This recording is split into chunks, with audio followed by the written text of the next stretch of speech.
사랑의 네 가지 얼굴, 우리가 몰랐던 사랑의 깊이에 대하여 안녕하세요. 삶의 지혜를 나누는 시간입니다. 오늘의 이야기가 여러분의 마음에 깊은 울림을 주기를 바라며 잠시 시간을 내어 구독과 좋아요를 눌러주시면 감사하겠습니다. 여러분의 이 작은 실천은 저희가 계속해서 좋은 이야기를 만들고 더 많은 이들에게 하나님의 사랑과 지혜를 전하는 데 큰 힘이 됩니다. 여러분의 손길 위에 하나님의 축복이 가득하기를 기도합니다. 사랑. 우리는 이 한 단어로 수많은 감정을 표현합니다. 연인을 향한 뜨거운 마음, 친구와의 깊은 우정, 그리고 가족 간의 따뜻한 애정까지 모두 사랑이라는 이름으로 불립니다. 하지만 고대 그리스인들은 우리보다 훨씬 더 정교하게 사랑을 구분했습니다. 그들에게 사랑은 단 하나의 얼굴이 아닌 네 가지의 서로 다른 얼굴을 가지고 있었습니다. 첫째는 스토르게입니다.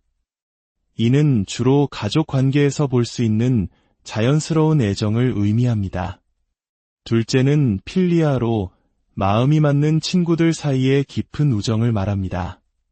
셋째는 에로스로 남녀 간의 열정적이고 낭만적인 사랑을 가리키죠. 그리고 마지막으로 아가페가 있습니다. 이는 기독교적인 의미에서의 사랑, 즉 인간을 향한 하나님의 무조건적인 사랑과 그 사랑을 본받아 형제를 사랑하는 마음을 뜻합니다. 오늘은 이 네 가지 사랑 중에서 가장 기본적이고 어쩌면 가장 간과하기 쉬운 사랑, 바로 스토르게에 대해 깊이 이야기 나눠보고자 합니다. 스토르게, 즉 애정은 거의 모든 사람에게서 발견될 수 있는 감정입니다. 외모가 뛰어나지 않아도, 지적으로 부족해도, 심지어 우리를 짜증나게 하는 사람조차도 스토르게의 대상이 될 수 있습니다. 이 사랑은 서로 어울리는 특별한 조건이나 자격을 요구하지 않습니다. 심지어 종의 장벽도 뛰어넘습니다. 우리는 사람과 개 사이에서뿐만 아니라 놀랍게도 개와 고양이 사이에서도 이 스토르게를 발견하곤 합니다. 스토르게의 대상이 되는 것들의 공통점은 바로 익숙함입니다. 우리는 우정이 언제 시작되었는지 혹은 언제 사랑에 빠졌는지 그날과 시간을 기억할 수 있을지 모릅니다. 하지만 스토르게는 그 시작의 순간을 포착하기가 거의 불가능합니다. 우리가 그것을 인지했을 때는 이미 꽤 오랫동안 그 감정이 우리 삶 속에 존재해왔다는 것을 깨닫게 될 뿐입니다. 마치 오랫동안 봐온 익숙한 사람에게 꼬리를 흔드는 강아지처럼 우리는 익숙한 존재에게 자연스럽게 애정을 느낍니다. 그 사람이 우리에게 특별한 친절을 베풀었는지 혹은 낯선 이가 우리에게 해를 끼치지 않았는지와는 상관없이 말이죠. 이처럼 스토르게는 분별력 없어 보일 정도로 익숙함에 의존하며 이는 그 뿌리가 동물의 본능과 생물학적 기원에 닿아 있음을 시사합니다. 여기서 동물적이라는 표현이 결코 부정적인 의미는 아닙니다. 인간의 어떤 특성도 동물과 공유한다고 해서 더 낫거나 못한 것은 없습니다. 우리가 어떤 사람을 짐승 같다고 비난할 때는 인간에게 고유한 이성이나 도덕이 요구되는 상황에서 동물적인 본능만을 드러냈을 때를 의미합니다. 사실 인간이 보여주는 소위 잔혹성은 실제 동물 세계에서는 거의 찾아보기 힘든 경우가 많습니다. 그리스어 사전은 스토르게를 특히 부모가 자식에게 느끼는 애정이라고 정의합니다. 이것이야말로 스토르게의 가장 원초적인 형태일 것입니다. 갓 태어난 아기에게 젖을 물리는 어머니의 모습, 혹은 바구니 가득한 새끼 고양이들을 품고 있는 어미 고양이의 모습을 떠올려 보십시오. 서로 낑낑대며 칭얼거리고 따뜻한 체온과 냄새를 나누는 그 모습. 끊임없이 움직이면서도 왠지 모르게 평온한 그 풍경 속에 스토르게의 본질이 담겨 있습니다. 이처럼 스토르게는 아기방이나 동물의 보금자리에서 시작되지만 그 가지는 모든 방향으로 뻗어나갑니다. 그리고 아무리 멀리 뻗어나가더라도 그 근원의 소박하고 따뜻한 향기를 잃지 않습니다. 스토르게는 사랑 중에서 가장 겸손합니다. 스스로를 뽐내거나 화려하게 치장하지 않죠. 수줍고 소박하며 때로는 남의 눈에 띄지 않으려 합니다. 마치 우리 집에 낡고 편안한 가구처럼 말입니다. 집 안에 있을 때는 더없이 편안하지만 이삿짐을 싸기 위해 밖으로 꺼내놓으면 어딘가 초라해 보이는 것처럼 스토르게를 사람들 앞에서 드러내는 것은 어색한 일일 수 있습니다. 스토르게라는 감정은 너무나 유기적이고 점진적이며 은은해서 스스로 자랑스러워할 수조차 없습니다. 마치 밤이 되면 자연스럽게 졸음이 오는 것처럼 말이죠. 그것은 소박하고 꾸밈없으며 사적인 것들 속에 살아 숨쉽니다. 부엌 바닥에서 조는 개의 꼬리가 툭툭 바닥을 치는 소리, 재봉틀이 돌아가는 소리, 주름진 늙은 얼굴에 번지는 편안한 웃음과 시이 흘러내리는 눈물, 잔디밭에 아무렇게나 놓인 아이의 장난감. 이 사랑은 가장 편안하지만 가장 황홀경과는 거리가 멉니다. 우리의 감정에 있어 스토르게는 우리 몸에 낡고 부드러운 슬리퍼나 푹신한 의자, 헐렁한 옷과도 같습니다. 담요처럼 우리를 감싸주고 잠처럼 평온을 줍니다. 혼자만의 시간을 즐기는 듯한 편안함과 휴식을 주지만 결코 외롭게 하지는 않습니다. 만약 우리가 음료에 대해 이야기한다면 진은 그 자체로도 훌륭한 술이지만 여러 칵테일의 훌륭한 베이스가 되기도 합니다. 스토르게 역시 마찬가지입니다. 다른 사랑들을 위한 훌륭한 베이스이자 매개체가 됩니다. 우리가 타인을 향해 나아가는 가장 오래되고 자발적인 형태의 사랑이기에 스토르게는 자연스럽게 우정인 필리아와 연애, 감정인 에로스에 스며듭니다. 마치 그 사랑들의 따뜻한 옷을 입혀주는 것과 같습니다. 처음에는 우정과 아무 상관없던 친구의 사소한 습관들이 시간이 지나 익숙해지면서 사랑스러워지는 것처럼 말입니다. 에로스, 즉 연인 간의 사랑에 있어서 스토르게가 없다면 그 관계는 얼마나 고통스러울까요? 모든 건강한 결혼, 심지어 모든 연애 과정은 에로스를 위해 스토르게라는 따뜻한 둥지를 만듭니다. 마치 우리가 카레를 먹기 위해 밥으로 둥지를 만드는 것처럼 말입니다. 연인들이 나누는 입맞춤을 생각해 보십시오.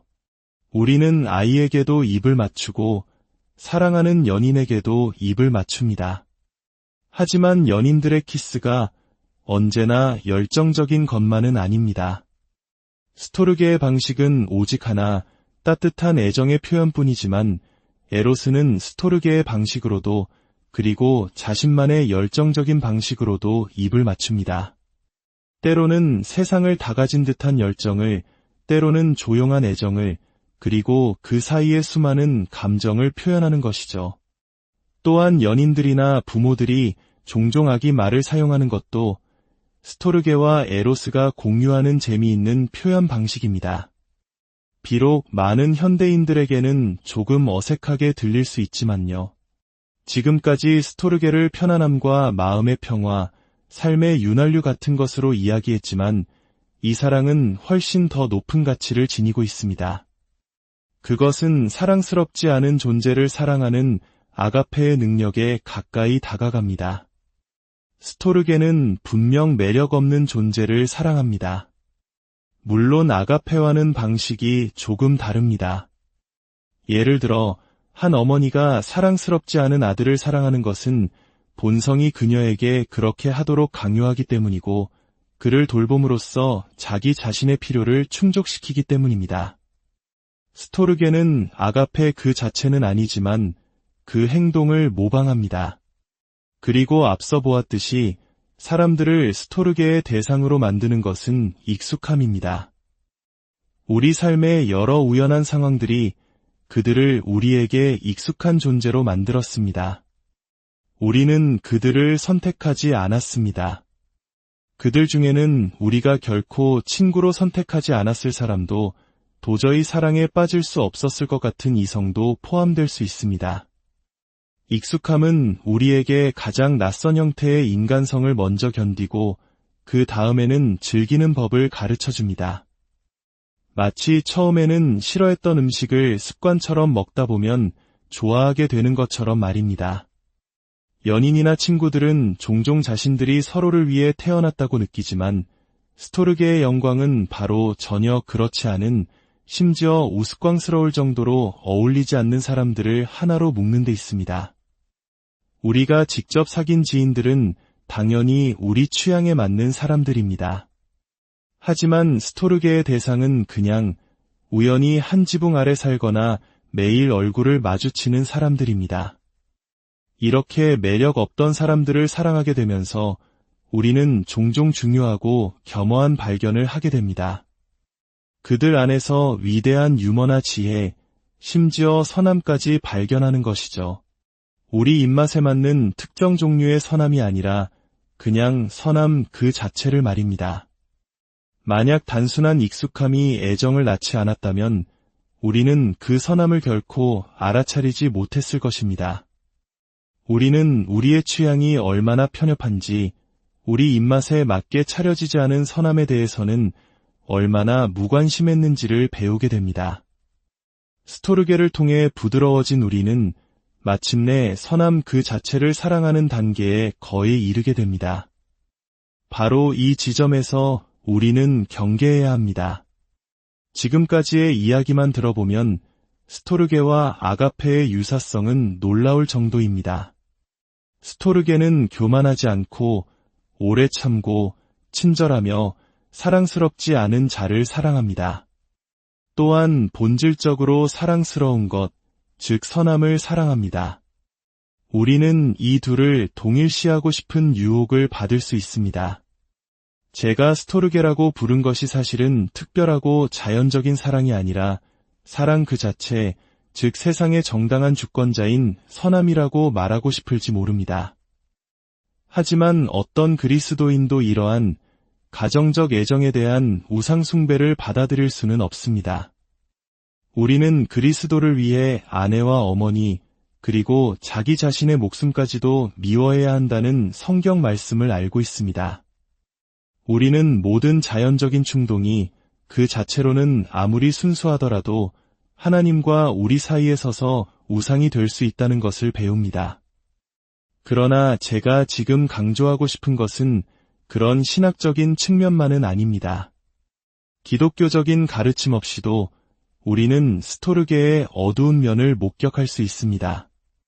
그것은 흔한 관찰과 뼈아픈 경험의 문제입니다. 스토르게가 만약 자신보다 더 높은 어떤 것에 복종하지 않는다면 그것은 더 이상 순수한 스토르게로 남아있지 못합니다. 이 자연적인 사랑은 그 자체 안에 자연적인 미움의 씨앗을 품고 있습니다.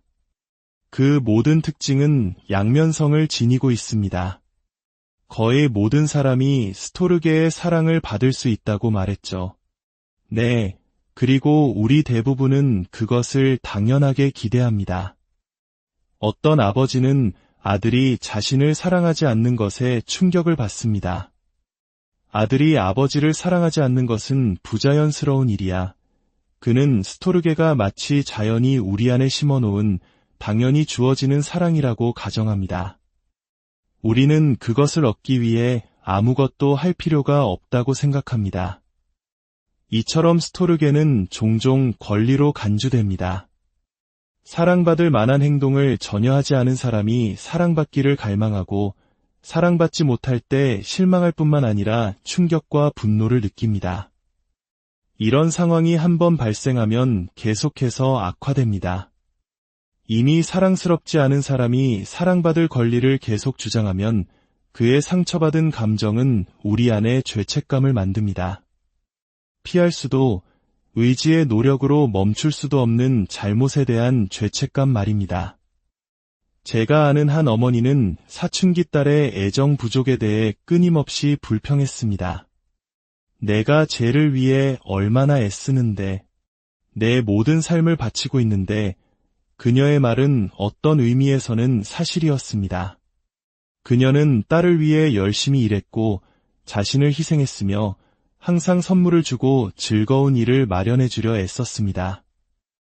하지만 그녀는 자신이 해주는 그 모든 것들이 정말로 딸이 원하는 것인지 한 번도 고려해 본 적이 없었습니다. 딸이 자신에게 마음을 털어놓지 않는다고 불평하면서도 정작 딸이 하는 말에는 진지하게 귀를 기울이지 않았습니다. 딸이 자신의 의견을 조금이라도 강하게 주장하면 비난과 분노가 돌아왔고 조심스럽게 말하면 울음과 포옹으로 입을 막아버렸습니다. 사실상 대화는 불가능했습니다. 이 어머니의 사랑스럽지 못함의 상당 부분은 명백한 무례함에 있었습니다. 우리는 흔히 요즘 젊은 세대의 무례함에 대해 듣지만 저는 부모가 자녀에게 저지르는 무례함에 더 자주 충격을 받습니다. 다 큰 자녀를 마치 다른 집 젊은이에게는 절대 하지 않을 무례한 태도로 대하는 가족 저녁 식사 자리에 어색하게 앉아본 경험 다들 있지 않으신가요? 무자비하게 말을 끊고 정면으로 반박하며 아이들이 진지하게 여기는 것을 큰 소리로 비웃고 그들의 친구들을 모욕합니다. 왜 아이들이 항상 집 밖에만 있으려 할까요? 왜 자신의 집보다 이웃집을 더 좋아하는 것처럼 보일까요? 그들은 야만적인 태도보다 정중한 대우를 선호하기 때문입니다. 이러한 야만성은 스토르게의 한 요소, 즉 편안함에서 쉽게 자라납니다. 제가 스토르게를 낡은 옷과 슬리퍼에 비유했던 것을 기억하시나요? 이 즐겁고 중요한 요소는 끔찍하게 오해되고 남용될 수 있습니다.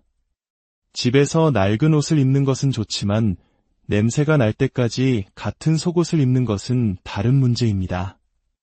어떤 사람들은 이 차이를 구분하지 못하는 것 같습니다.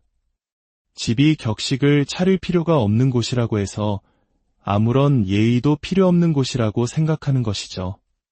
하지만 이런 어머니의 마음속에는 더 어두운 욕망이 자리 잡고 있습니다. 딸이 자신이 줄 수 있는 모든 것을 갖기를 원하지만 가능하면 다른 사람이나 다른 어떤 것으로부터는 아무것도 받지 않기를 바라는 마음. 이것은 스토르게에서 벗어난 것이 아니라 스토르게에 내재된 선천적인 질병입니다. 스토르게는 질투의 경향을 가지고 태어납니다. 생각해 보십시오.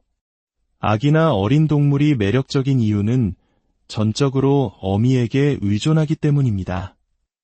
우리는 모두 무력한 존재의 호소력에 어느 정도 반응합니다. 그들의 필요를 채워주면서 우리 자신의 감정적 필요를 충족시키는 것, 그것 자체는 나쁜 것이 아닙니다. 하지만 아이가 더 이상 무력하지 않게 되면 그 특별한 즐거움은 끝나야 합니다. 우리는 아이가 우리의 도움 없이도 스스로 설 수 있도록 돕기 위해 애씁니다. 우리는 본질적으로 우리 자신을 불필요한 존재로 만들기 위해 노동하고 있는 것입니다. 나는 더 이상 필요 없는 존재다라는 깨달음이 심장의 모처럼 박힌다면 우리의 스토르게는 상대방의 유익을 진정으로 원했던 사랑이 아니었다고 결론 내릴 수밖에 없습니다. 우리는 상대방 자체의 선을 원한 것이 아니라 우리가 줌으로써 우리 자신의 필요를 충족시킬 수 있는 종류와 양의 선만을 원했던 것입니다. 더 이상 필요 없는 존재가 되는 것을 견딜 수 없는 사람들은 상상 속의 필요를 만들어내며 가족을 위해 뼈가 빠지도록 일합니다. 그들이 하는 일 대부분이 불필요하고 원치 않으며 모두에게 성가신 일이라는 사실을 애써 외면하면서 말입니다. 왜냐하면 계속해서 무언가를 해야만 자신이 필요한 존재라고 느낄 수 있기 때문입니다. 그리고 다른 사람들이 자신의 노고를 알아주지 않는 것에 대한 달콤한 분노를 즐깁니다. 질투심은 에로스적 사랑에만 국한된 것이라는 생각은 큰 착각입니다. 변질된 스토르게는 본래적으로 질투심이 많습니다. 한 형제가 문학이나 음악, 혹은 신앙과 같이 다른 형제가 공유할 수 없는 새로운 관심사를 갖게 될 때 뒤에 남겨진 형제는 그것을 일종의 배신으로 느낍니다. 그건 다 쓸데없는 짓이야, 잘난 척하는 것뿐이야 라며 비웃음으로써 자신의 질투를 표현합니다. 이는 한 가족 구성원이 지적으로 성장하거나 혹은 믿지 않는 가족 속에서 한 사람이 그리스도인이 되었을 때 가족들이 보이는 비열해 보일 정도의 적대감을 부분적으로 설명해 줍니다. 그것은 버려짐에 대한 반응입니다. 온전히 우리 것이었던 사람이 부분적으로 낯선 사람이 되었고 무엇보다 변화가 시작된 것입니다. 익숙함을 양식으로 삼는 스토르게에게 변화는 겨울의 첫 숨결과도 같습니다. 저는 이러한 스토르게의 타락한 형태를 신경증이라고 부르는 것에는 큰 의미가 없다고 생각합니다. 만약 그 단어가 영적으로 병든 상태를 의미한다면 우리는 이미 알고 있는 사실입니다. 만약 그것이 문자 그대로의 질병이라 우리가 홍역처럼 책임질 필요가 없는 것이라고 말한다면 우리는 그것이 사실이 아님을 압니다. 우리 중 누가 단 하루라도 사랑하는 사람들과 함께 살면서 많이 받으려 하고 적게 주려는 충동을 느끼지 않을 수 있겠습니까? 그들을 우리 자신의 연장선으로 사랑하고픈 유혹을 말입니다. 이러한 유혹들은 우리가 매일 마주하는 다른 모든 유혹들과 다르지 않습니다. 만약 이 모든 것을 신경증이라 부른다면 그 신경증의 진짜 이름은 타락한 인간일 것입니다. 옛 단어로는 죄라고 불렀죠. 탐욕과 교만은 의학적인 의미에서 비정상적인 것이 아닙니다. 오히려 그것들이 완전히 없는 영혼이야말로 지극히 비범한 타락 이후 단 한 번밖에 나타나지 않은 경이로운 존재일 것입니다. 결론적으로 스토르게는 그 자체로 아름답고 필수적인 사랑입니다. 하지만 모든 자연적인 것들이 그렇듯 그것은 불완전하며 왜곡될 위험을 안고 있습니다. 스토르게가 그 자체를 우상으로 삼을 때 그것은 사랑이 아닌 집착과 미움의 근원이 됩니다. 그러나 스토르게가 자신보다 더 높은 사랑, 즉 하나님의 사랑인 아가페에 겸손히 자리를 내어줄 때 비로소 가장 따뜻하고 안전하며 풍요로운 사랑으로 피어날 수 있습니다. 그것은 다른 모든 사랑을 품어주는 든든한 기초가 되어 우리의 삶을 더욱 깊고 의미 있게 만들어줄 것입니다. 오늘 이 이야기를 통해 여러분의 삶 속에 있는 다양한 사랑의 얼굴들을 들여다보고 그 사랑이 더욱 건강하고 아름답게 자라나기를 소망합니다. 여러분의 모든 관계 속에 하나님의 은총